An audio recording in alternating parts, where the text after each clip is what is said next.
Welcome back. Welcome back to the Detroit is Different podcast studios. And I actually have somebody that is really in this studio more than the only person. He definitely goes behind me. He's probably in here most. And actually this past year, we were connecting on a couple of different projects, always connected when it comes to Detroit politics. I met him years ago. Actually with an initiative where we went from neighborhood to neighborhood to neighborhood. And that's when he was stepping in as a journalist and so many other thoughts. Malachi Barrett, how are you today? Great. Good to be back. Thanks for having me on a Detroit is Different proper. Yes.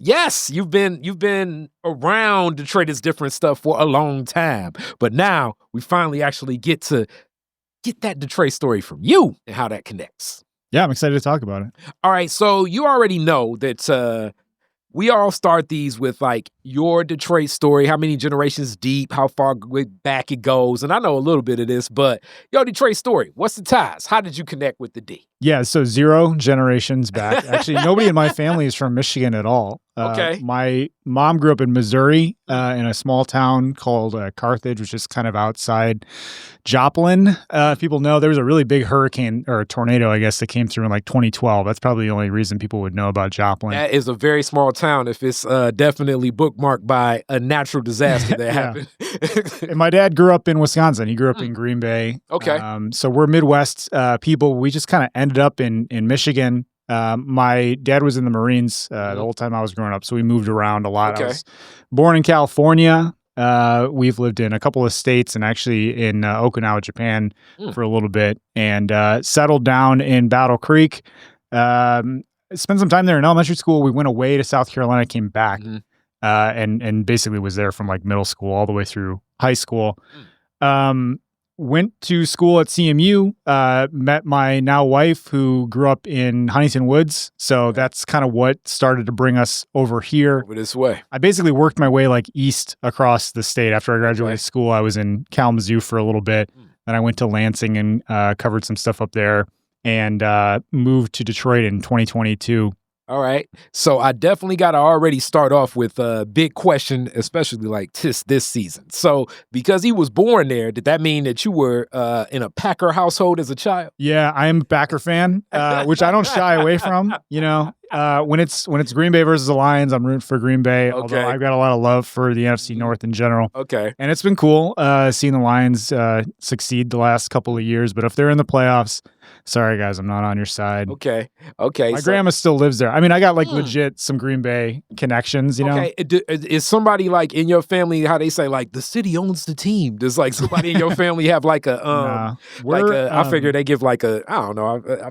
Yeah, I think my dad applied. My dad applied to be an owner or whatever, and I think we're number 100,005 or something. Okay, on the list, so it may happen 2 lifetimes from now. It's probably.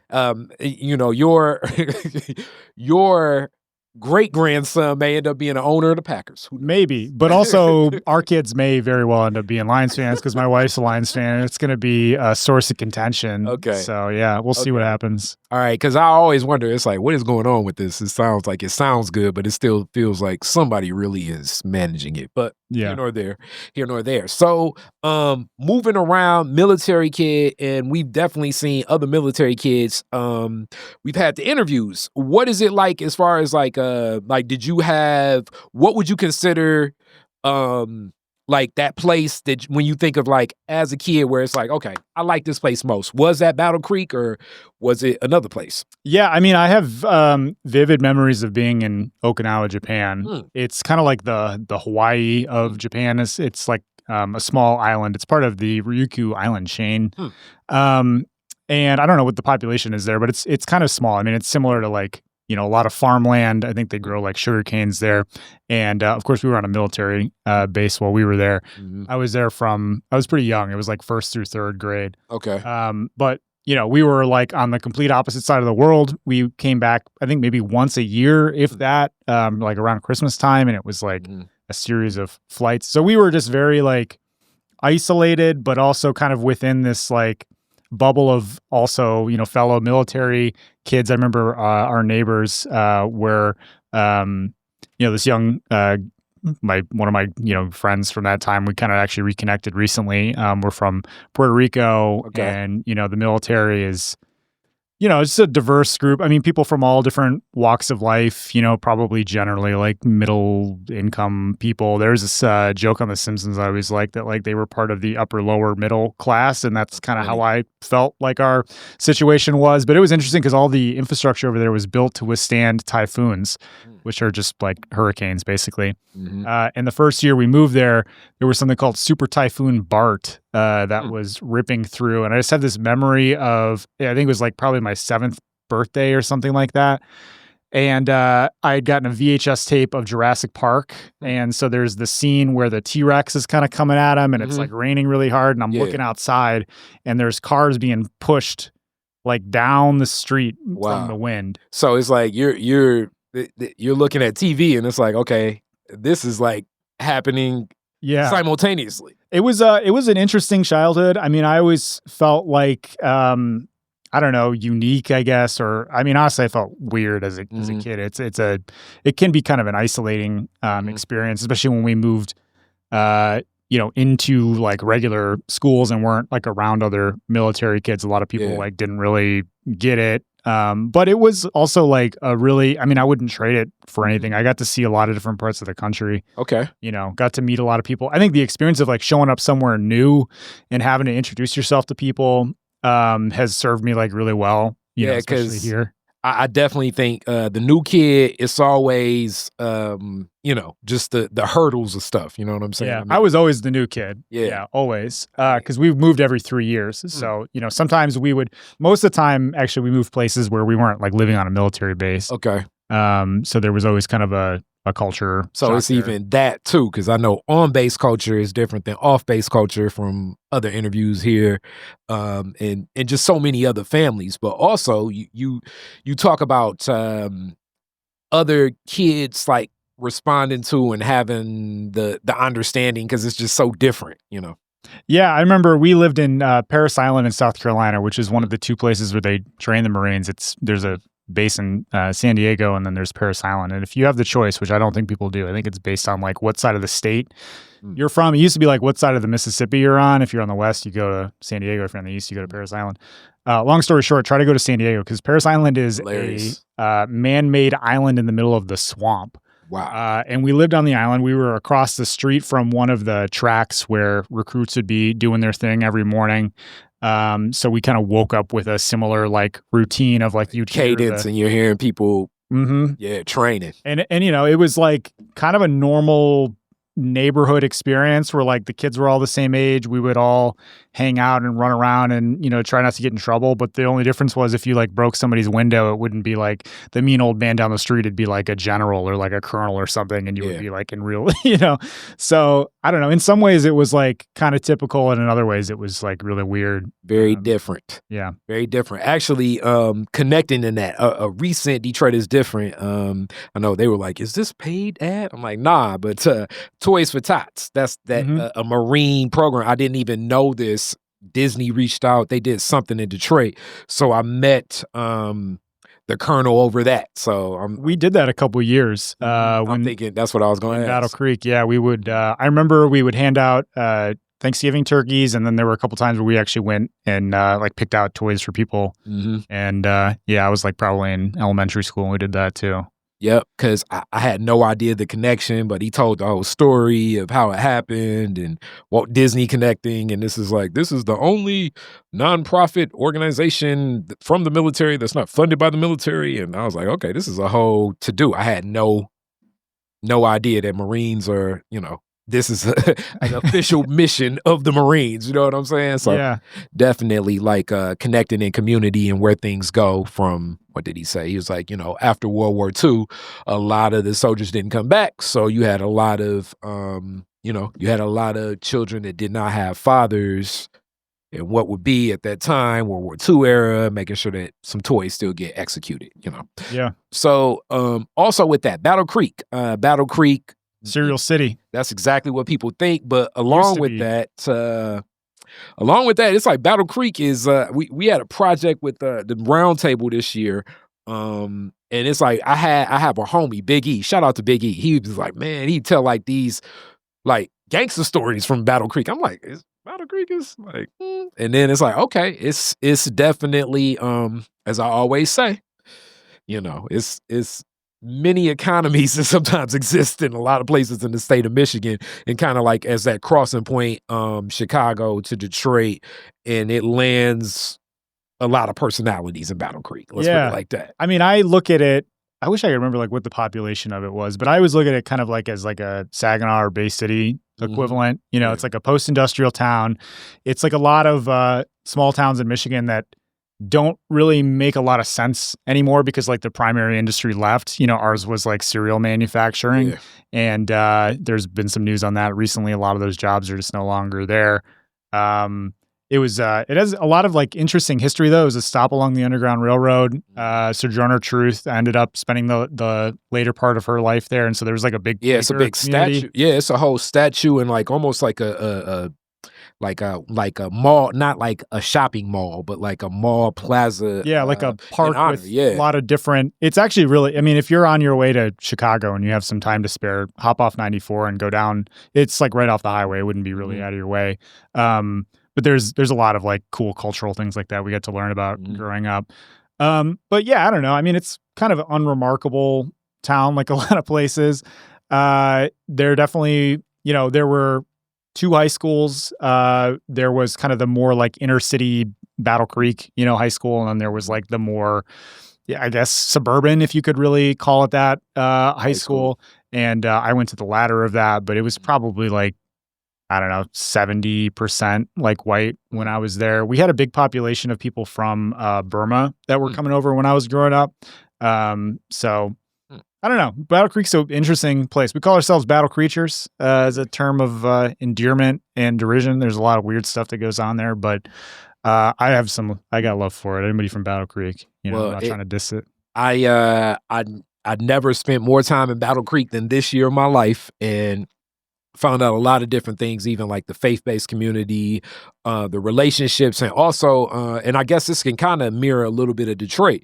A lot of people doing organizing, not necessarily saying what do they call it? Like the nonprofit industrial complex. I guess like anything can be an industrial complex, but because Kellogg, the foundation, is such a large entity, it's created, sometimes you would think more bonds and connections would be shared amongst a lot of these organizations, similar missions, but not necessarily getting there. So I'm not looking at Battle Creek as the only location where that happens, because it definitely happens here in the city of Detroit too, and many places just across the nation itself. The role of that philanthropy is interesting because the Kellogg Foundation has done a lot to not only like support education initiatives in Battle Creek High School and that school system, which is like the more inner city like school that I mentioned.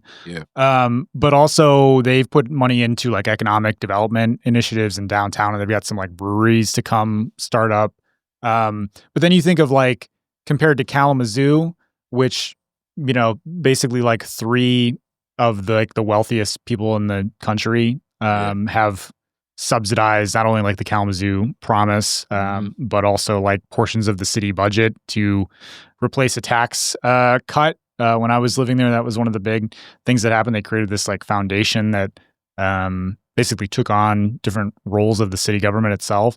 There's these like little places in Michigan where like if you happen to have the hometown connection to some extremely wealthy person, then they prop up a lot of programs. And I don't know. I mean, Battle Creek has some of that, but also I think it kind of struggles because, again, it's like, I don't know what the main industry, and to be honest, like I wanted to get out of there as much as I could. I think a lot of people probably have that experience with their hometowns, especially from like smaller parts of the city or parts of the country. I was like, I got to get out of here. But I didn't really go that far at the end of the day. After college, I went to Kalamazoo, which was like 30 minutes away. And I kind of had this moment. I was like, man, I graduated with a degree. I could have gone maybe anywhere in the country, and I ended up so close to home. Like, why was that? I wonder. I think life sometimes happens like that. And as you talk about Kalamazoo, check the archives of Detroit is Different. Great interview with Dr. West, Tamara West, and a lot of the work that she does, just opening up and sharing so much about some of the relationships with the philanthropy in that location, and that even creates I don't want to say like a caste system, but it builds different types of relationships that start happening depending upon how close you are to the resources. And that kind of plays out with a lot of things in life, period. Even when we think of, I call it Big Ten country, like all these places just from my truck driving days, but like Indiana, Michigan, Ohio, Illinois, like Big Ten country. And then, Pennsylvania, we think of really with the like that documentary or series from history, it's like the men who built America, but like just like the Carnegies, Henry Ford, Van Buren and all of that, and like what was a reality at one point in time, and even like those materials as things have shifted, it still leaves the impacts of like so much of the design of so many infrastructures are so built around industry and like getting back to work within the industry, like, Yeah. I mean, the Kellogg brothers were kind of like that too. They probably are what put Battle Creek on the map in the first place. One of them was the serial brother who like wanted to start the business, and the other one was this hyper religious, I can't remember like what sect of like Christianity he was really into, and he was also this like dietary scientist and weird guy. There's a book that I read a couple years ago, I think it was called like the Kellogg brothers, that gets into their whole dynamic. They ended up hating each other. One of the brothers was like super racist too, and like hosted this like skull science summit in Battle Creek. So I was like shocked to hear that. But this was like in the 1920s, so that was the time that kind of thing was. You talk about the era in the day. You know what I'm saying? Like, I mean, as even as we're talking about this, I think like towards the end of this month, like everything's going to be released in like more of these Epstein files. And, 40 years from now, people will be like, man, can you believe that every president was hanging with this guy? And it's like, yeah, kind of can, Yeah. The more, what is it like, truth is more stranger than fiction. It's many things that come to light. And even those relationships, because so much of industry to continue involved bringing in so many bodies from different places, Black and even, whiteness itself, as I always say, it's like, it's so unique because it has iterations of what becomes that, but it never was always accepted, definitely like in that, in the 1920s. Yeah, I mean, it's a constructed identity. I mean, it's interesting too how what I kind of took away from reading that book was like the scientific, the pseudo-scientific justification for white supremacy, basically, has always been a thing. Yeah. And obviously way before the 1920s, right? Like obviously. But like we're dealing with this now, like this scientific justification for these, ridiculous ideas, like continues to be a very lucrative thing for the people that can draw those connections, I guess. A lot of, phrenology, I think it really probably a more modern popular culture. You go on Twitter and that kind of stuff is coming back. Oh, though, yeah. And it's very much so. Yeah. But I was going to say, the scene, Leonardo DiCaprio in Django, when he's explaining like a lot of and that's in a lot of the roots of a lot of this are like the roots that lead to psychology, like many of the social sciences. So like, and it's just definitely, you got to take this stuff in, have an understanding for then, have an understanding for now, and then just the arcs of like what people will go through to just try to prove that like, no, this is, this makes sense. And it just reemphasizes how it wasn't that long ago. Like 100 years ago sounds like a long time ago, but what is it? 2-3 generations, people's grandparents, great, you know what I mean? Like this stuff is it's still very present. So definitely. So Keizu, when you were, now I guess I got to get into like, people know you as like journalism. Like, were you always like the kid that was reading a whole lot? Did you like write great reports? What was it that led you into like, I'm thinking journalism could be something that I want to get into? Yeah, I wasn't really sure like what I wanted to do. I mean, I thought I was like a pretty good student. Okay. Shout out to my mom. She was a stay-at-home mom. Okay. I have 3 younger brothers, so like her whole project was like making sure we didn't all grow up to be. You were the oldest? I was the oldest. I should have been asked that question too. Okay. Yeah. What's the people can probably identify like the older brother energy. Yeah. What's the difference in age gaps? Like, are 2-3 years younger? What is it? Yeah, 3 years and then 5 and then 10 is the youngest one's 10 years younger than me. Okay, so he's really little. It's like, okay. Well, yeah. So I remember like when they were born and like helping take care of them and all that kind of stuff. Okay. But my mom had us reading. I was reading it at like 3 years old. She says, I don't know if that's true. That's what my mom says. Okay. And I, so I was always, encouraged to read a lot. And she remembers like me, trying to like have conversations with like adults. But I mean, my dad was gone a lot growing up. Being in the military. Yeah. He was deployed a couple times, to Iraq and Afghanistan, and he was in Somalia before that. And, we just go on training exercises for like a month or 2 at a time sometimes. So I spent a lot of time with her, and she definitely like really put a lot into my development. She had a childhood development degree and actually ran a daycare for a little bit when we lived in Wisconsin. So it was almost like you had you had like an expert. Your mama is a mama, which is always great, but also she actually had like it's like, oh, okay, I'm gonna really apply all of this theory right into Malachi. Yeah, totally. And really encouraged me to read. I remember reading like the Marine Corps has like a reading list for its officers. And so there was a lot of sci-fi books on there that I grew up like Starship Troopers and Ender's Game and things like that. And my dad is also a big time reader. He likes those like historical fiction books and like Pixar and stuff like that. So we just were always like surrounded by books. And I don't know, for a while I thought maybe I would want to be a writer, but I didn't know exactly what that means. Like I don't really want to write fiction. I wasn't really into the arts, because I was kind of a jock in school too. So like, I was like, I'm not going to write poetry or something like that, which like now I kind of wish I would have spent more time like pursuing some creative writing.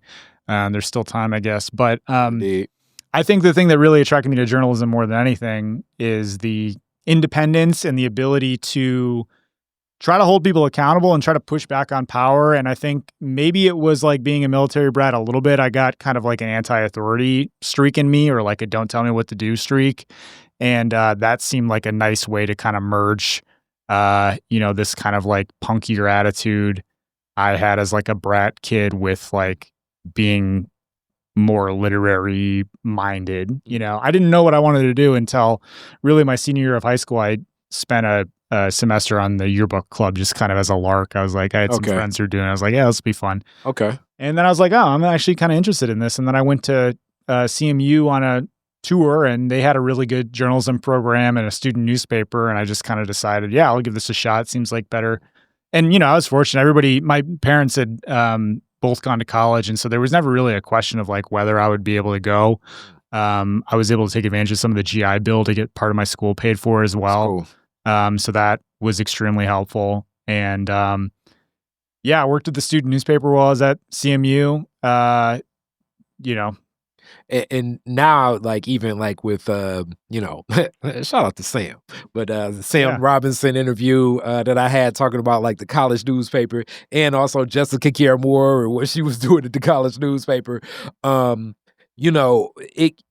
It's a good start of a lot of the arcs. Even this summer, it was an intern that was working with BridgeDetroit that came along for some of the recordings that we did, and he was talking about what they're doing at the student newspaper.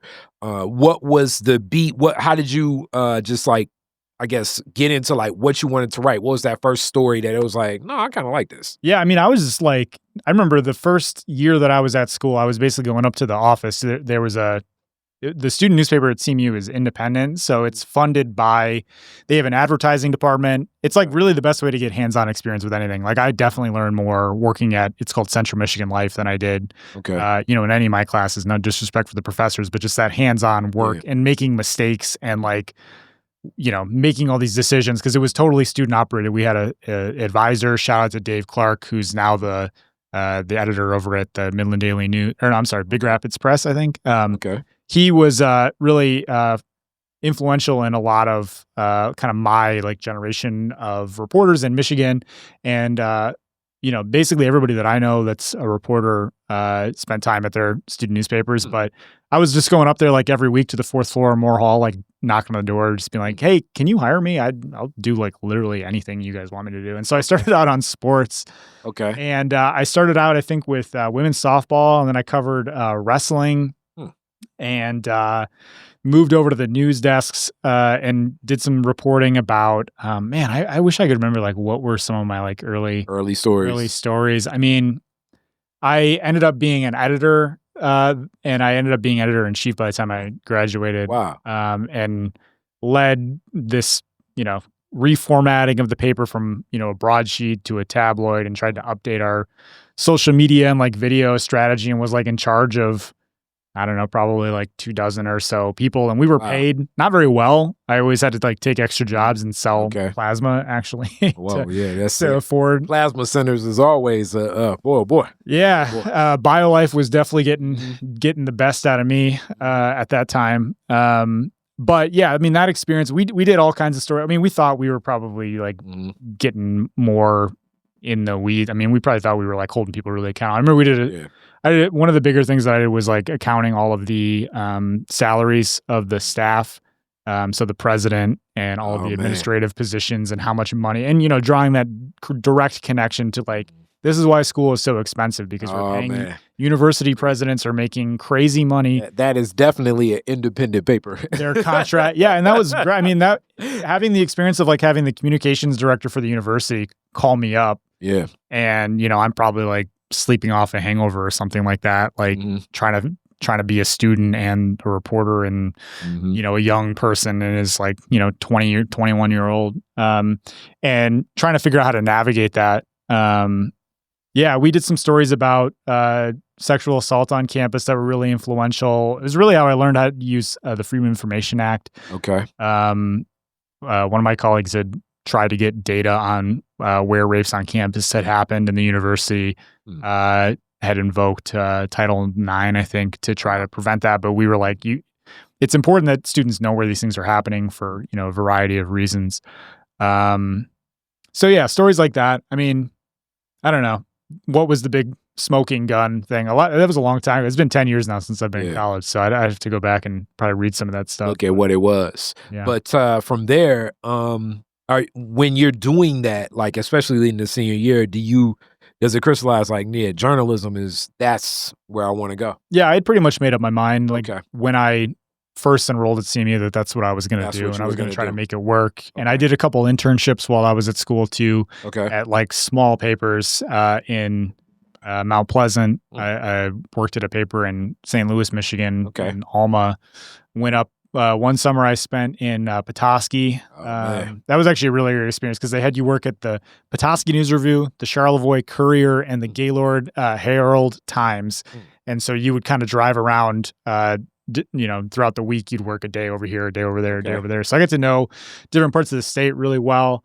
I mean, my perspective was like, I will just do whatever I can to build up experience. Wherever, I'm not gonna, and I didn't like have intentions of going to like DC or New York or LA or anything like that either. I was like, I want to be a local reporter. I'm gonna, kind of put on my hard hat, I guess, and just try to carve out whatever. And I just like kind of built up, experience in that way, and built up connections throughout the state. And I think that's worked out really well. I mean, I feel like when you have like, you're starting to like set roots down, like putting that investment in a place like really pays off. At least it did for me, because there were different points where I'm like, what am I doing in Michigan? Everybody in my generation, there's population councils at the state right now because young people are leaving Michigan. People get their degree. Very, very much so. Right. So I don't know. That was always kind of a pressure. Like, does it make sense for me really to stay here? But I really love the state, and I wanted to contribute something positive to it. And, being able to move around has, I think, been really helpful for like my perspective of like, what's normal in Michigan government. And I don't know. And then, and like I say, my lens is just through delivery. So like, I mean, I may sleep overnight, but, the title of this, Detroit is different. I wouldn't necessarily say that about Michigan per se, but it's depending upon where you're at in the state, it's definitely like it can be like a Detroit versus everybody, or everybody feeling like they're versus Detroit. And it's like, even like Grand Rapids is a large city, but it like the feel is different, and you really don't get it until you like are like in that place for a while, interact with some of the people, and what it feels like. In Michigan, Michigan, I like, as I traveled, like, first it's a huge state. That's one thing. The second thing is some of the realities for other people throughout the state, even their relationship to water. And where Detroit is right there on the river, but it's completely different in other places because of their relationship to water and economies and other stuff. Like, it's what people start paying attention to. You're like, okay, didn't even think that is something that comes to life. Yeah, I mean, so my parents live pretty close to the Kalamazoo River, in kind of more eastern part of Battle Creek, and we were like right up the road from the river when Enbridge had, the most expensive oil spill in American history. And I remember I used to jump in the river after football practice in the summer, and we witnessed like the ecological disaster that was. And thankfully it's been, cleaned up well, but a lot of people had to, sell their homes. It didn't affect our drinking water, thankfully, but the smell of it was like really noxious in the summer. I remember like you couldn't really go outside for a while after it had first happened. And then, that experience with the Enbridge kind of colors later on when, this debate over the pipeline through the Straits of Mackinac is happening. Like I've got some, kind of personal experience with that. And then when I was in college, the Flint water crisis was happening. And the House Speaker at the time, Kevin Cotter, was from from Mount Pleasant. So we had kind of Mount Pleasant's where CMU is located. So we got, some access to him. I think he might have even been like a CMU grad. And we were down there for one of Rick Snyder's State of the State addresses when, a lot of that protest activity was like really kicking up. And we were down trying to do like student reporting on what the impact of like kids in Flint was, because there was a pretty sizable population of CMU students that were from Flint. So we spent some time going there to do some reporting on how's that affecting like CMU students who are dealing with this back home, and then they have to like focus on their grades and everything. So I don't know, all this stuff is like really connected. And Michigan's definitely a big state, but it's like, geographically big, but the things that happen here have huge implications for like everywhere else. So. I mean, even to, politically, like when I talk to the national people, they're like, that's one of those battleground states. So it's like the politically shifts in Michigan, a lot of national people pay a lot of attention on what's happening. And I definitely know getting into like this midterm election, it's going to be a lot of attention paid to what's happening politically in Michigan. Yeah. I covered the 2020 election for MLive. I was like the lead reporter on that campaign. So I was traveling over the state. That was when I lived in Lansing. And, the pandemic happened. But there was, for the first part of that campaign, there actually were rallies and things to go to. So we were driving around a lot. I came down to Detroit probably once or twice a week. And I had a little bit of experience with that, the city before that. I mean, growing up, like we got a lot of negative media perception. Like our local newspaper, the Battle Creek Inquirer, was a Gannett paper, so we would get some free press reporting. But I graduated from high school in 2012, so growing up, it was a lot of like recession news and bankruptcy news, and it was like I was being fed a lot of like negative images of the city. And one of the first times we'd come down for like, Tigers games and stuff like that. But when I started dating my wife, her father's like really has some deep roots in the city. He grew up in Saginaw, but was a pretty well-known musician over here. His name's Stuart Frankie. Unfortunately, we lost him this year. Condolences. Thank you. Yeah, it was a tough year, but he played a lot of like Dally in the Alley and Arts Beats and Eats, and he actually recorded a song with the Funk Brothers. And apparently when he was young, I didn't know this until his funeral, actually, he had done like backup for Chuck Berry back in the day. So, Okay. he was in a lot of like dive bars between, here in Ohio, and he actually was a music critic at the Metro Times as well for a little bit. So getting to know that more, I think was really formative in like my decision to come move here. And I remember, coming down for like a typical kind of visitor weekend where you go to like Eastern Market and then you go down to Hart Plaza, and feeling like just the weight of like kind of what you were talking about earlier, like the size of the city, but also like the weight of the history here and when you're driving down Woodward from the suburbs and you see those kinds of like the donuts of nicer area, disinvested area, nicer area, disinvested, and you see how intentional like the planning decision is around that, where you're moving from community to community all the way in, it was really overwhelming. And it was like, yeah, I don't know. It was just like very heavy feeling that this was like a place that was like so much beyond like me as like an individual, like trying to come in here, like almost that I could like never wrap my arms around it. And my relationship with the city has definitely changed over time. Oh, I mean, I think me being a lifelong Detroiter, I can the event we were at this past weekend, like I always say, it's like a lot of what is spoken about as far as some of the things that I think are not as progressive and constructive, that's here. You can find that. But it's a whole lot of things that are constructive and very progressive and balanced here too. And this isn't just a Detroit thing. I think America's like that. Like you can get into a lot of ill works. If that's something that you're interested in, you can find it. You can definitely find it. But it's also a lot of things that people pour into and have a lot of love for. And depending upon who you are and how you move and where your intentions lie, you're going to be driven in that. One of the toughest things that I think it is tough, especially being in the neighborhood that I'm from, my neighborhood, as it shifts, but it's still grounded where it is sometimes your associations and where they go can connect you to something you don't even want to be connected with. And it doesn't necessarily always have to be something like explicitly what I think is like physically or mentally harmful, but it could just be like more emotionally draining, just depending upon like where you're at, especially especially like when we're thinking of some of the things that do present themselves.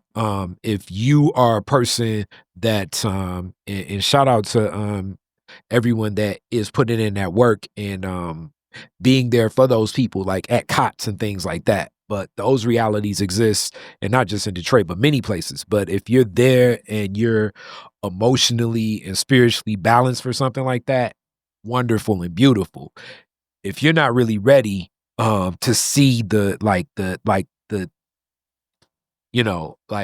dire situations of so many people, it can be heavy. And that does exist here, like many other cities in America, and in the solutions for like how to solve that, as Detroit's looking for answers. I mean, if you go to California, they're looking for answers. You go to DC, you go to New York, you look at many places, like it can be heavy. So I would say the work that you do, and even like that we do together, I will hope that this gives some ideas to people, kind of knows how to navigate some things, opens up the lens a little bit for the person that doesn't necessarily have the time to stay as focused on what's happening politically, and can create something that's constructive. But yeah, I don't think I was like hesitant to come, even, we're talking about like being fed kind of a negative image of the city. Like, I don't think that really turned me off, probably just from my experience of like going around. I wanted to see it myself. I wanted to see what it was really about. Yeah.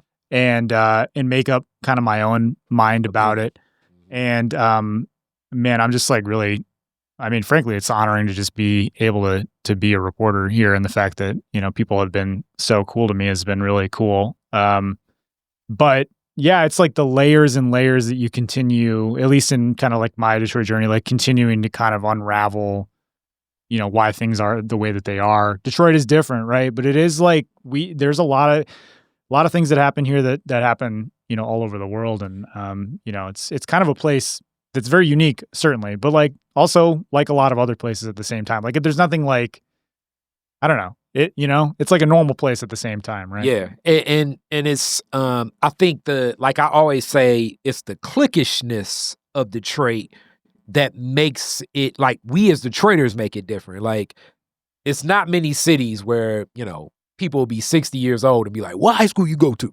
You know what I'm saying? And it's like, why would that matter? It matters like ever here. Because like if you went to Persian and you graduated in the 80s, it's like I should be able to call up Malcolm and be like, hey, and it shouldn't, you know what I'm saying? Mhm. And it shouldn't make sense like that, but it does. You know what I'm saying? Like it's that, like the neighborhoods. It's a culture that all connects, and even with that kind of leads me into like when we first. Well, actually, even before we get to like meeting you in BridgeDetroit, M Live and like that Lansing beat. What was it like? The State House. That is something that many people, I think, should pay a lot more attention to, because it really impacts a whole lot of the local politics of wherever you are in the state of Michigan. But what was that state beat like? I know you were covering that in Lansing. How did it feel?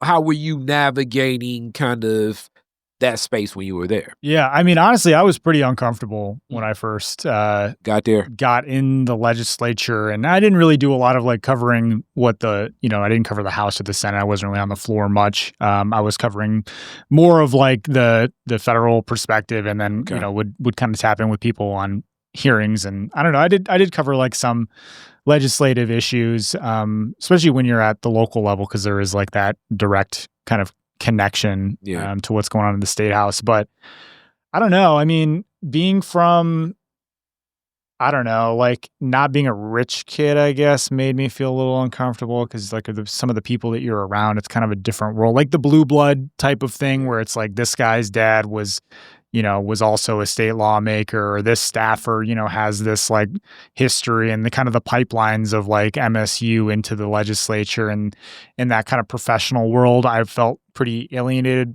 by that. My dad, again, was like in the military, didn't have anybody that's worked in public service. Well, I guess that's a kind of public service, but nobody that's ever had like a political position. Yeah, political job. We weren't a political family connected to anybody. My mom like worked as a public school teacher like later on when we started to grow up more, but she never like went to Lansing to like rally for union teachers or anything like that. And so I just felt like very on the outside of that again. And I probably like that's probably coming more from like a place of like my own understanding anxiety, of where things were going at that time, too, as opposed to being like made to feel unwelcome. But it felt like kind of an inhospitable place, and like kind of tough to crack into, just because of the types of people. Like I didn't really identify with the types of people that were there, I guess, if that makes sense. So as you made got the phone call, because BridgeDetroit, which you work for Bridge, and Bridge is a project that comes to life really to add more journalism in Detroit for what that footprint is, on top of like kind of like connected to Outlier Media. Some of the connection that always was really the ground to me was shout out to Catherine Kelly, Michigan citizen, and other minds come together. It's like, okay, we need something else to really cover a lot of the beats here. You step into that role, and then shout out to Bryce too. And what was it about the concept of BridgeDetroit that you were like, I want to check this out? Yeah, it was really a breath of fresh air. So after the 2020 election, and covering the pandemic, because everybody who was reporting in Michigan basically became a health reporter for a good 6 to 10 months of that, at least that first year, and and beyond. I decided, actually, me and my wife decided to move down here while I was still working at MLive. And my last kind of beat responsibility there was covering like some of the social movements that were happening and some of the political extremism that had spun out of that election and the pandemic. And that which made more sense to be here, I'm guessing. Yeah, there was just more going on. I mean, we did stories about, some of the gun sales that were happening. Like Michigan had historic numbers of guns that were sold. And so we covered some like black gun owner groups who were worried about, Charlottesville type things happening. And so that was kind of part of the reason that we were seeing more spikes in gun sales in Wayne County. I mean, everybody was buying guns because they were afraid of their neighbors, basically. And we did some other stories about tracking the kind of anti-lockdown movement throughout the state. When restaurants were being closed and people were saying, screw you, come find me. I'm going to keep my restaurant open. I'm going to keep cutting people's hair, all of those kind of conflicts. A lot of the actors in that, went on to become political agents who are, some of them are serving in the legislature. Some of them ran for governor and other offices. And then that kind of spun into like, what is Michigan's connection to the January 6th riot? We had a lot of folks from Michigan that were present there. There were buses that were organized that took people down. Right. So all of that was like building to a head. And it just felt like I was not really making much of an impact on anything. It felt like we were kind of chronicling this insane time, which is important, right, to document things. But it felt like I was really disconnected from like regular people, not because like the people that I were covering like weren't regular people, like they're, unfortunately this kind of extremism that we're still going through affects everybody, but the stuff that I was writing about didn't feel like it was really connected to like a community, it just felt like we were, I don't know, like writing to the most like deranged situations that we were like living through. And so I was looking for a break. And that was kind of a time too where I was like going into that election, part of the idea maybe was like to use that to elevate myself somewhere else. I didn't know if maybe I wanted to leave Michigan, but I knew I didn't want to live in Lansing anymore. That was before we decided to move to Detroit. Okay. I had kind of decided, no, I do want to stay here. I don't want to like use this to go to DC or anything. Like I think I would have been even more miserable about feeling part of this like machine that would grind on, and not really like help people if I had done that. So decided to stay here, moved to Detroit. We're covering some of these social movements. And I just really wanted to get back to local reporting. I mean, that's kind of what I started out doing. I was like a local government reporter going to city council meetings and board meetings, and oftentimes being the only person in the room, from the media, and bringing stuff to light that people really needed to know, and feeling more like it was a service. And BridgeDetroit was pretty early in its organization. Like I think it was founded in 2020. So by the time I came around, this was like spring of 2022. So had just really got off the ground. Yep. They had hired Christine Ferretti from the Detroit News, who I had met a couple times on assignments down here, and who I had really respected and wanted to work with, and got to meet Catherine Kelly, and immediately was like, oh my God, this is like the coolest person in the world. She has this like history of independent, like agitative, Black-owned newspapers, and Michigan Citizen, and that whole history is really interesting. And being kind of based in Benton Harbor as well, felt kind of connected to being from the west side of the state. And Bryce Huffman, I remember, so Bryce is our community engagement editor at the time. He was our reporter who was covering the Board of Police Commissioners, and was outside Cobo Hall when the whole Stop the Steal stuff was going on, which I was covering for MLive, but I wasn't actually on the ground that day outside the convention center. But we went to college together. Actually, we were in if there was like an origin story of me and Bryce, we were in the same journalism 102 class together, like a very first journalism class. We were in the room. And so when I moved here, I kind of reconnected with him, and I asked him to go out to a bar one day, and was just kind of like, hey man, there's this job opening at BridgeDetroit. You work there. I think it's really cool what you guys do, but like, does it make sense like for me to be there? Apply. And I had some anxiety of like being not from here, and like, how do I kind of handle myself? And like, does this make sense? Am I going to like take an opportunity I specifically was like, Bryce, am I going to take it up? Is this like me taking away an opportunity for somebody? And he was like, just be yourself, and don't try to pretend like you're something you're not, and apply and see what happens. And they were very generous to give me a foothold into reporting on the city, and they wanted someone who could cover the city council. This was, I guess, a year after the last municipal race. So the council, was kind of early in its business. And that was where I thought, okay, I've got the skills for this, or at least the experience of covering this body. And nobody really seems to be paying that close attention to it. No. So it makes sense as kind of a niche where I can do some good. And then it was, it's been like 4 years now. Yeah, man. And I think also we go through the we're canvassing for the Tell Us Detroit series. We like canvas through communities a lot together. So like we're walking through East Side, West Side, That was that first Southwest. summer, I think. Yeah, man. And that was incredible for me too, because it was a really great way to get to know the city. Yep. And also just a reminder of like how distinct different parts of the city are from each other. Mhm. Like you could I really, learn that summer of going around, and we had those meetings, in people's backyards and Yeah. and out here at, in your garden, and Mhm. got to meet a lot of people. And yeah, that was huge. And being able to hear like directly from people. I'd never worked in a newsroom like that before, where people were asked what did they want to know about, and I don't know, like the experience of seeing people like build more trust in media at a time where trust in media was really on the downswing. And I was kind of even like, we're getting our butts kicked in terms of like people trusting, Yeah. and for good reason too. Like Yeah. I get it, right? Like broadcast tradition, or not broadcast, but like corporate media has done a terrible job of really covering stories that are real and matter, as well as like letting people down constantly, and it's still going on and probably getting worse, honestly, at that level than ever before. Let me I've said this so many times and I'll continue saying it. Like I'll be 43 next week. And I remember, so it's like, yeah, that definitely makes me old, but but I remember this ain't so long ago. Like in one of the first assignments I had, like in first grade, was you read a newspaper, like you could pick any article, who, what, when, where, um, is happening in this story. And this is, so I mean, I'm, at 6, this is like, 1988, you know what I'm saying? 1989. So I'm I'm able to do that then.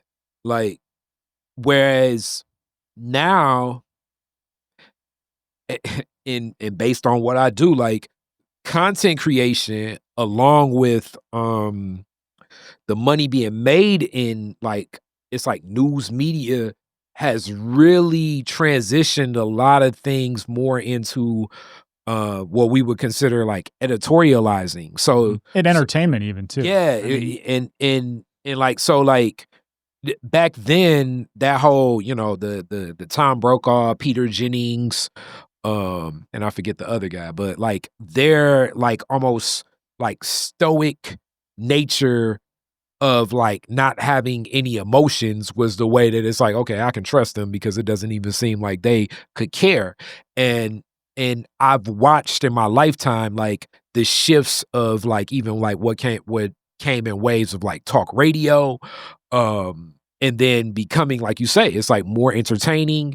And definitely I'm like not a fan of them, but I remember the Rush Limbaughs and Don Imus and like the arcs of how those things happen. And then like obviously like in black talk radio, we're looking at like the John Arnolds, Tom Pope. Shout out to Tom Pope. And many others. So like we're it it it now like news becomes something different. And I actually think it was like one particular moment that really crystallized that. And that was for me at least, it was the OJ Simpson trial. So like that was some of the most watched television, as this is a news story, but then it started shifting into entertainment in a whole nother sphere. And since then, many other iterations, and I'm sure like some, college professor on like media and tabloids would be able to arc more things, but I'm just in my lifetime. So now when I grab any news, it's so hard to really determine it's like what, when, where, and who. It becomes like like something where it's like, okay, I have to kind of go through like 4 outlets just to figure out like, okay, what's kind of happening here and how is it happening here? And how is this being even presented to me? And building that trust back it becomes very difficult because, yeah, like what you said too, it's depending upon what part of the internet you search for your entertainment, is certain stories you'll just never see. Yeah. And that is it's a reality that I didn't think that would present itself, and hence that's why I try to keep Detroit is different with these stories, and try to be like just not feeding the sensationalism that I think a lot of people want, and it will get you a lot of views, but it comes at the cost of, I think, diluting the substance of what is being offered. Yeah, totally. I mean, when I was working at MLive, we were getting, millions of views on some of those stories. I mean, we were getting national reach. I mean, I was getting a lot of attention for the stuff that we were writing about. Yeah. But I decided that that's less important than giving people like quality information. But like the information environment we're in now is broken, to put it lightly. I've had the same experience you're talking about where like over my lifetime, I feel like we've like slipped into this collective psychosis. And part of the issue is like media is so fragmented now, and it's so sensationalized and like outrage driven in particular. Yeah. And, a lot of that is the social media companies that we've just let run all over us. Not only as journalism industry. I remember when I was in school, the big conversation was like, you got to be on Facebook. You got to get your stuff on Facebook, because Facebook basically stole all of the ad revenue from newspapers. We basically gave away all of our content for free, not realizing what that was going to do long term. I mean, in the 80s and 90s, it was like newspapers were making so much money, they didn't know what to do with it. Yeah. And now it's there's like very few of us. We're like in these news deserts now, and it's very difficult to get funding, and we're having to ask people to pay for it again, and folks are not used to that, and some of them can't, and thankfully, BridgeDetroit is it doesn't have any paywalls, and it's nonprofit, and we're supported by some foundations and donations of people, but it's hard to get good information because it takes investment. It costs money to do, and the crap doesn't, and the crap is what gets prioritized. And social media companies now are going fully into AI, and I think it's going to make it even more difficult for us to have any kind of set of shared facts. And this stuff really bothers me. I mean, it keeps me up at night. I've, basically dedicated my life to this. I could have sold out and done anything else a long time ago. I could be a lot happier.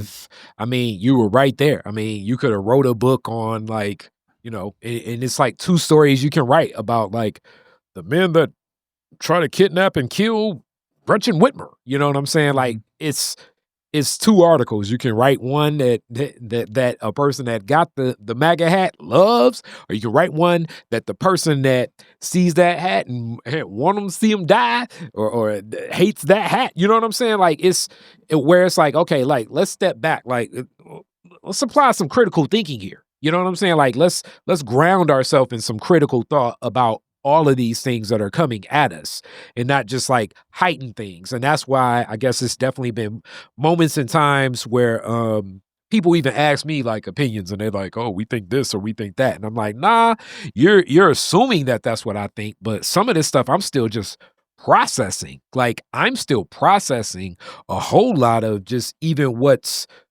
being shared in, when we think of like local politics. I think one of the biggest things that I think a lot of people are like, oh, you don't like Mayor Duggan. And it's like, that's not the analysis that I have. I think that it's certain things that happen, and it's like any political administration, that I just don't think necessarily that the attention that was paid to certain things that shifted during that administration needs to pay attention. But it's not like a like or dislike. You know what I'm saying? This isn't it's not a football team. You know what I mean? This is like politics. And it's our job to make people a little uncomfortable with realities that they may not want to accept, and things that are maybe unpopular to hear, but are correct, unfortunately. And that, I think there's a difference between doing that and getting people outraged, right? I don't think that's the same thing. Yeah. And it definitely is in this space where,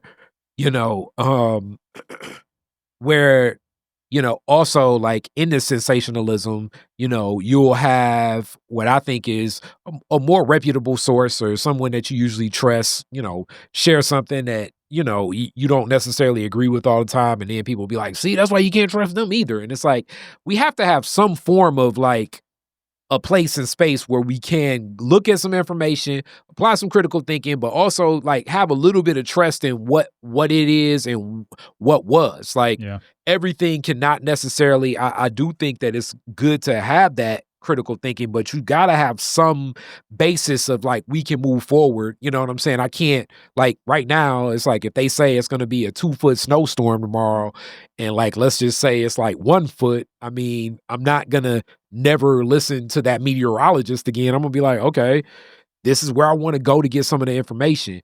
And as you say, yeah, as it turns into entertainment, it, just sometimes I just wish it could synthesize a whole lot more. And especially when it comes to what's happening in AI, as like the narratives that are being perpetuated and how they're perpetuated, even with like the headlines, what'll get more views and how it gets more views. It's real interesting because a lot of this stuff I don't think is and I don't know if you had the same look, like a lot of this stuff is not as incendiary at one point in time where I used to think like more like along the lines of like a conspiracy. It's not like that as much as it's just more steps that are just needed in everything that happens. Like here's the classic example that I always use is trash on the street. I've said this many a times. And it's like, look, I think a lot of people would throw garbage away in the garbage cans if there were more garbage cans available on the street. But to do that, now we have to create the service in which you can collect all the trash and make sure you dispose of that trash. Who's gonna monitor that? How can you get that? And it's like, I think that some communities could be like, okay, I'll take the garbage this week and then the other person takes it next week. Like you can build systems where it can happen. All of these processes and systems start taking on a weight of its own. Hence, that's why we have government agencies to sit in this space. But it's less resources that are available to execute certain things for more things that are needed. And that's where you get the trash that sometimes exists in my community. You know what I'm saying? Yeah. I mean, so government power is derived from the consent of the governed, right? And can you consent if you're not informed? Like, can you truly offer consent, which is the basis by which we organize collectively? Like, sorry, whether you like it or not, government is a collective, effort of resources to direct, to do things, to solve problems, to provide services. And I just feel like I've watched in my lifetime, like the most powerful people in this country win a battle of trying to misinform people and break down the kind of established networks of information, leaving people more confused and paranoid and uninformed than they ever have been.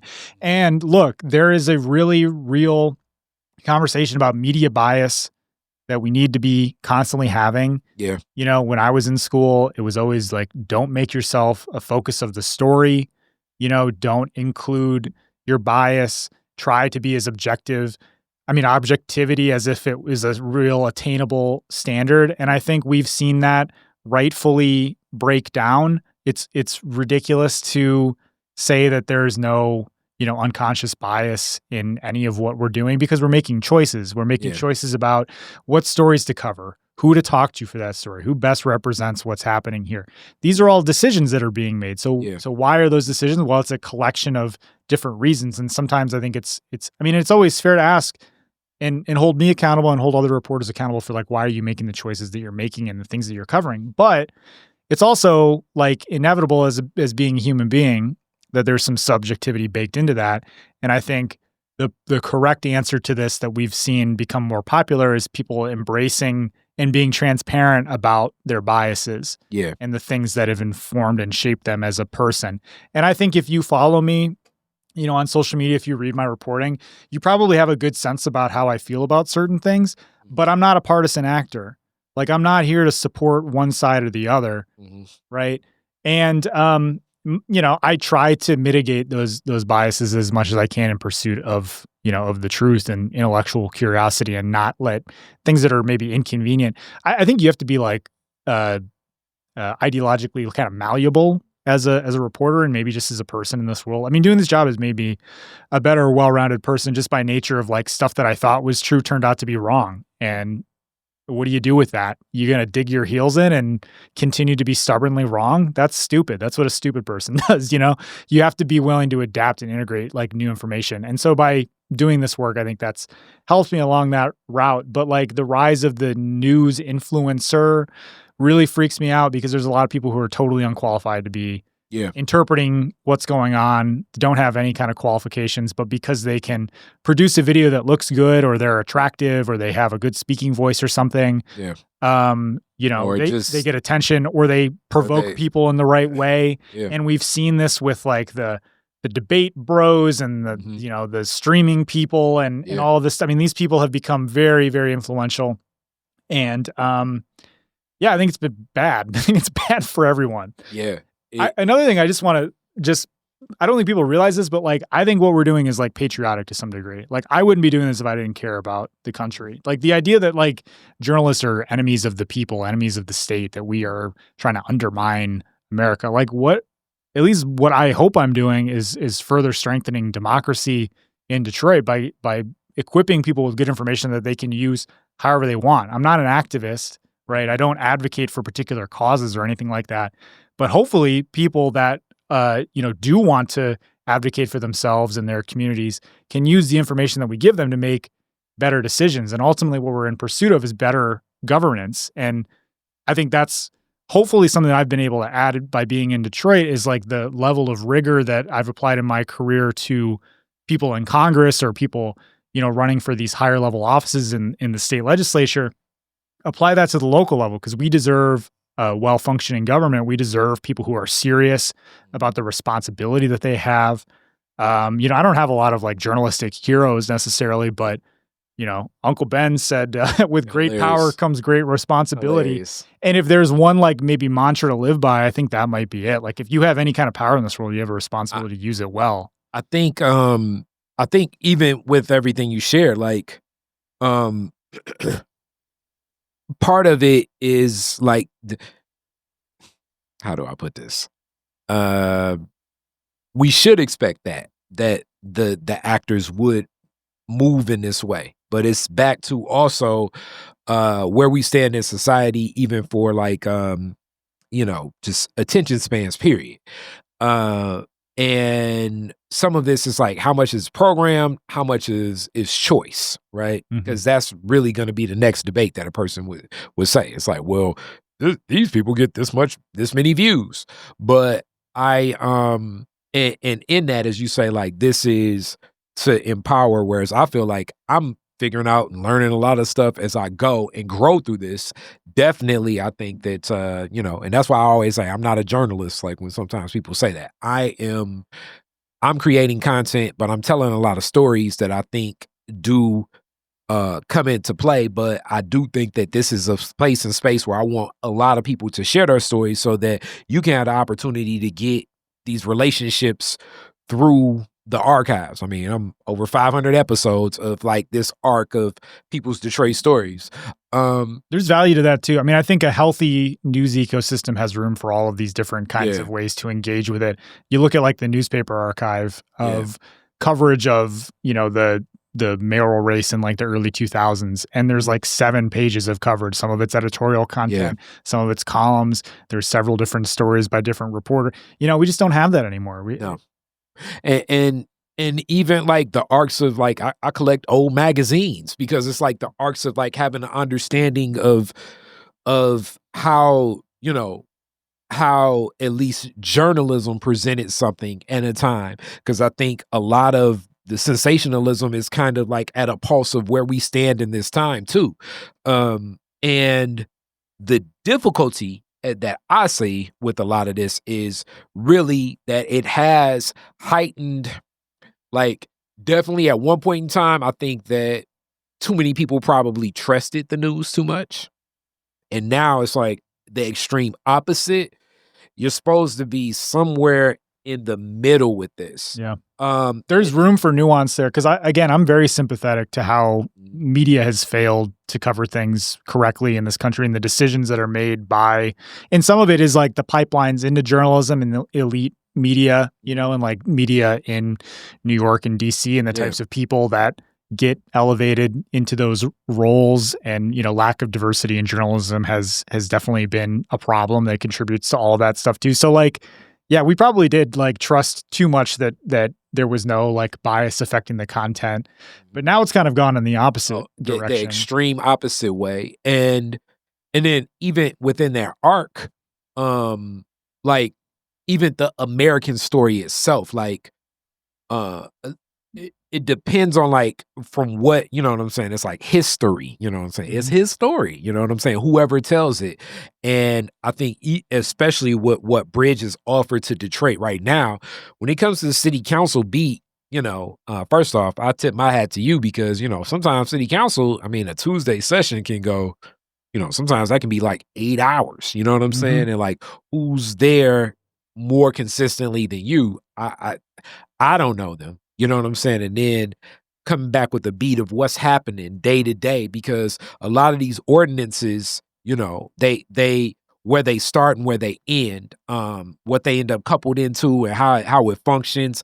Like this is the weeds. And sometimes like a person will say one thing and it's a semblance of truth in there, but like you need the like whole scope to understand something. Like here's a classic one, like when people say like, hey, should we get rid of the land bank? It's like, that's definitely a Detroit discussion. That's going to be a discussion in 2026, but I don't even necessarily know if that question being presented like that is even something to like take in without so many of these other factors that play a role into why that's a question in the first place. And if the solution to what better serves residents is something that is more nuanced, we need to be understanding of where that nuance stands. I really applaud it, and I still tip my hat. I still need to get her in here and talk about it. But like where we have a commission for tenants, the tenants commission, the renters commission, and what happened with Mary Waters. Now, from knowing a couple people on the commission and them sharing where things go and what needs to happen and everything, it's like, okay, more growth is going to be needed and how things function there. But that's a great first step when we think of the transitions in this city of now you got about 50% renters and owners. But at one point in time, this was a large majority of homeowners in the city. So a lot of people that were tenants was like, man, the laws here is messed up. So some of this, we just need the understanding and the nuance. And that's another thing in this time of sensationalism. Nobody wants to, or shouldn't say nobody, but it's very risky even to admit anything of ignorance or admit fault. And when you don't have the space and place of the humanity to say, okay, I was ignorant to this or this was wrong and let's correct it, we're naturally creating a word that I think, I always knew this when I was younger, but I could definitely say over the past 5 years, it may be one of the most overused words ever, but narcissism begins to present itself. Yeah. Yeah. Well, we're kind of in a narcissist culture right now. Yeah, I mean, we're pretty like divorced from context in our history too. And I worry about the younger generations who are coming up in this environment. I mean, being a millennial kind of had like the best of both worlds of like pre-technology and then kind of getting the better version of a lot of this technology. Some of the social media stuff seems really like quaint back then. But yeah, I feel like a lot of what I'm trying to do is like just make this information more accessible to people. Government reporting has so much jargon and like technical terms and processes, all of which have been made up by people. So there's no like inherent like, platonic ideal of how a bill is supposed to become law. Like we've created processes around this stuff for political reasons in a lot of cases that, don't necessarily mean they're the best way to do things. But I see kind of my job is to like sit in the weeds and then report up to folks who are not, able to spend that much, they can't spend 8 hours in a city council meeting on a Tuesday, right? You got that right, my brother. And instead of saying, look at how smart I am, I've read this 1,000-page document and I've, here are all the terms that my job is just to be like, synthesize. If I were to run into you on the street at a coffee shop or something like that, or you're my friend, like, here's how I would describe it to you so that you have an understanding of it, in kind of the simplest terms. And that's really hard. And you're probably, people who read my work are probably like, yeah, you use $5 words all the time. You're probably trying to sound real clever. Hilarious. It probably happens. Sorry. No, I don't, but I really like, our job is to like meet people where they're at. And now is like things are changing and like people are not reading as much. There's probably like a knee-jerk reaction from folks to like scold the audience and be like, what is wrong with Americans? They don't want to read anymore. Like I don't think that's very helpful. I think that means we need to do video. I think that means we need to package things in ways that people understand. We need to get familiar with short form. Yeah, we need to connect with our audience. We can't be above our audience. That's a huge problem that the media industry in our country has had for a long time, is they see themselves as above, the people that they're recording. They're not embedded in community. They don't have a personal stake in what's happening because they're more financially protected from the consequences of things. And that's what I appreciate about BridgeDetroit is like we were set up to be, reporters who live in the city. I bought a house here. My first house is, in Detroit. Nobody can ever take that away from me. The first house I ever bought was in Detroit. Like that means a lot. So yeah, I don't know where I was going with all that. I was definitely gonna ask, like, just even following up on the point that I had in that, like, do you think, do you understand, like, just with what I shared, like knowing the risk of admitting fault or admitting ignorance is right now. Well, it's hard. How do you know what I'm saying? Like how first, what type of consideration do you think, let's just say as a citizen, I ain't even saying as a journalist, what consideration should we as citizens even have for that to exist in people in leadership positions? Yeah, I think it's really important for people to remain intellectually curious, which is to say, be open to new information that challenges the things that you thought were true. And, it was interesting when there was this debate over like 1619 project and changing school curriculums. Because, you would read like People's History of the United States and none of that stuff is in the textbooks that were taught, right? People are already being taught an alternative view of American history that caters to certain political projects and ideas, right? So there's kind of a re-education that needs to even just happen for like older generation. I mean, imagine what was in the boomers textbooks, right? Like there's literally stuff in sitting senators textbooks. I think it was Vice. Somebody did a really interesting story a couple of years ago that like lawmakers that were voting against or voting for book bans, they looked at what was in the high school textbooks of those, sitting senators. And it was like, this, oh, actually people enjoyed being slaves, like crazy, stuff like that. Yeah.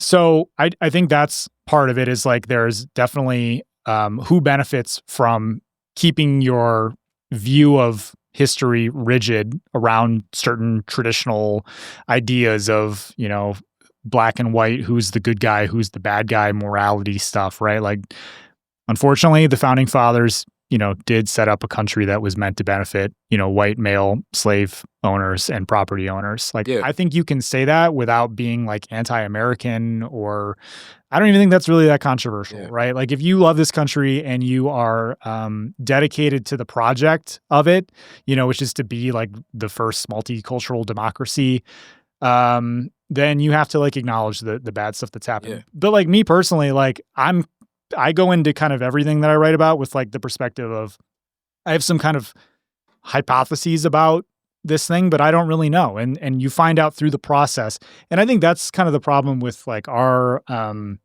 lack of or declining media literacy is like it's harder for them to seek out information, and people don't have that skill set of like, you used to have to like go to the library and find a book and find another book and cross-reference. And now it's like you just Google something and AI spits out an answer that's been like, generated from skimming a bunch of articles and stealing reporting, honestly, from people. Yeah. And I worry about that. Like the process of figuring things out is almost as important as like knowing it or not, because if you're are wrong, you would have that skill to figure. I mean, one of my professors at CMU used to say that journalists know everything, or at least how to find it out. Right? Emphasis on the last part. We don't know everything. Yeah. We don't know much of anything. I feel like I don't know really much about anything, but I know how to figure things out, and like that's important. So yeah, I don't know. Me personally, like I'm willing to admit, I don't know a lot of things, and I think the difference between it is like, do you want to remain ignorant, or do you want to, pursue this journey and it's a lifelong journey, and the things that I, think are true now probably are going to change with new information. It changes with the information, who it impacts, as you see certain other things, like as they present themselves, like it always shifts. Lord knows. I mean, I was talking to, shout out to Jerry of Daily Detroit. I was talking to him about the train station project, Michigan Central, and like what I was saying, and he presented more information, and I was like, okay, I didn't know that. Okay, it's like, all right, I gotta stop saying that, because I clearly see something else that is different about what the occupancy is and where things stand with that project, and what's going to be from the hotel of that project, and how it was invested in, and what it looks like. So it's like, okay, I can get that. You know what I'm saying? So much of this work too is trying to balance different, who benefits is always the big question, right? Yeah.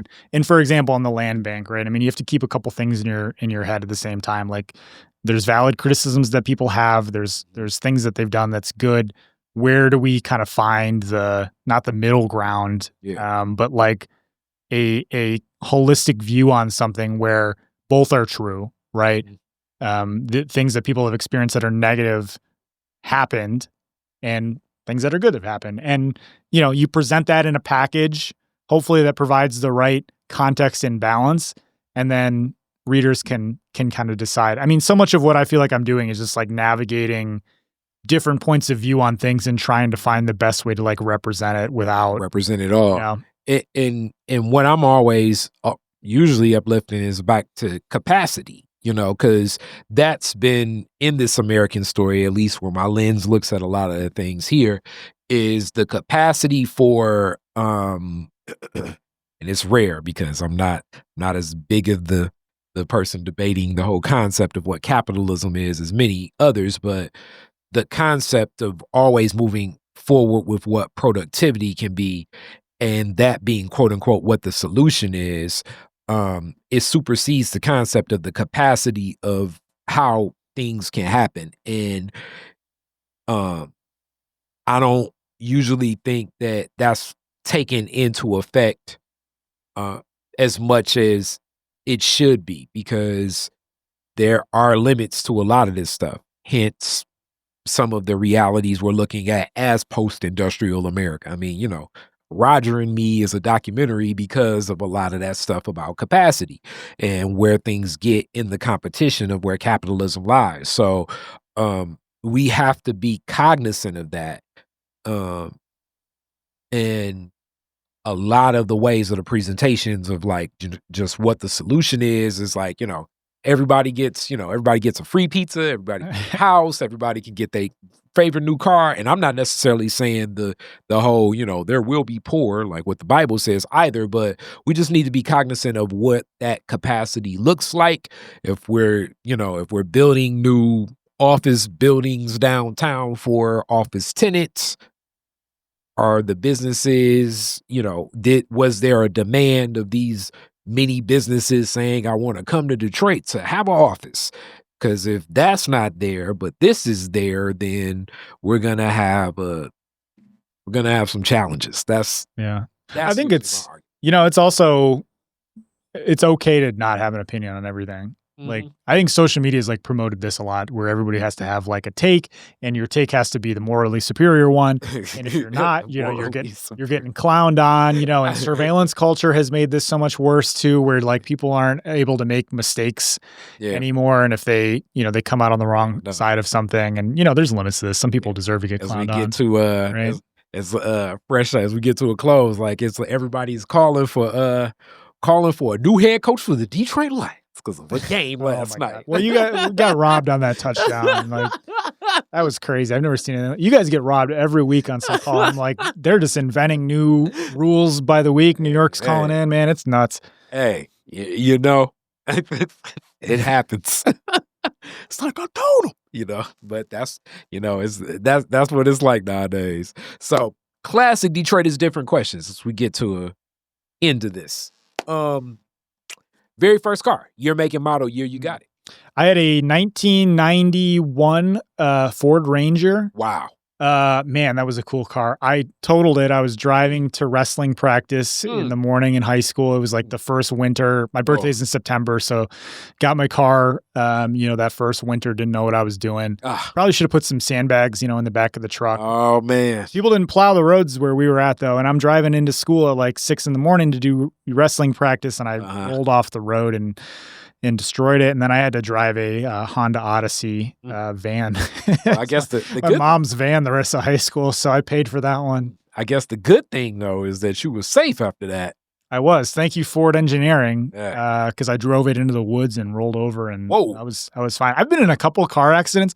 When I was younger, I thought I was like the guy, like Bruce Achilles, Willis, and what you call it? like Achilles can only get killed if you hit him in the ankle. I was like, I can't be killed in a car. It's impossible. Wow. Yeah. And now I'm on the other end. When I drive in Michigan winters, I'm like 94 has got my name. I'm gonna be one of those little. Never mind. I'm not gonna say that. Anyway, yeah, Ford kept me safe, so I appreciate that. I drive a Subaru now, so sorry, okay. I'm not. I don't have a domestic vehicle, but I had a bad experience with the Chevy, and I was kind of like, I'm gonna get something different this time around. So. Okay, all right. So man, it didn't even really last that long, but it was cool for them couple months. Yeah, it was awesome. Used to drive my friends around, pick up girls and drive around the truck. Had cab in the back. It was cool. Cool.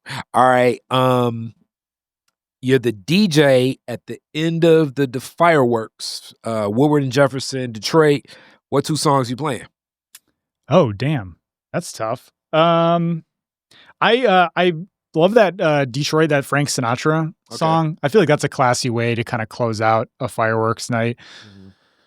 Damn. We Are the Champions also is kind of I feel like that's a fun one just to like, everybody's going to their car, but those aren't like DJ songs really. Okay. And people pick. Yeah, I think you put me on the spot. Every time people ask me like what I listen to, I have to like go into my Spotify and look at stuff because I listen to like a lot of just whatever random stuff, and I'm not really good with remembering like artist names. So sorry about that. Because I was gonna say Sinatra has a version like they all had like songs like that. I think the Sammy Davis one is the one that is more popular, but Sinatra, Dean Martin, Sinatra, and Sammy, they kind of all. Did Sammy Davis write that one? I have no idea. I mean, somebody told me that Sinatra did. That's probably not even true. So we'll go with the Sammy Davis. Back in the day, you never know back then who wrote a song or who didn't, depending upon the relationships with sometimes what they would call some of Sinatra's friends in the music industry. A couple of wise guys. Yeah, in the music industry, it's like I wrote that. It's like, hey. He wrote it. Who knew? But yeah, and then We Are the Champions. Oh man, you never go wrong with Freddie Mercury. I mean, man, it's like it was funny because my dad's like a macho kind of guy. You can imagine, being a Marine. Yep. He really loved Queen. Oh, I mean, but Queen is like when it comes to like making, like. Okay, it's like stadium music.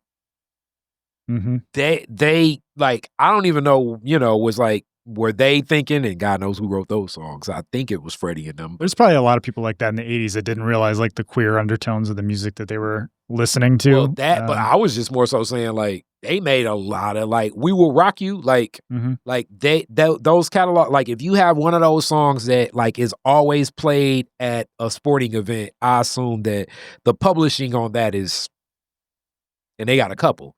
Well, We Will Rock You. He liked the Bee Gees too. Oh, the Bee Gees 70s. And we had a Goo Goo Dolls CD in our car that we would always use on road trips because we would drive, a lot. So that's funny. The Goo Goo Dolls, so that's more like it's like 90s soft rock. Yeah.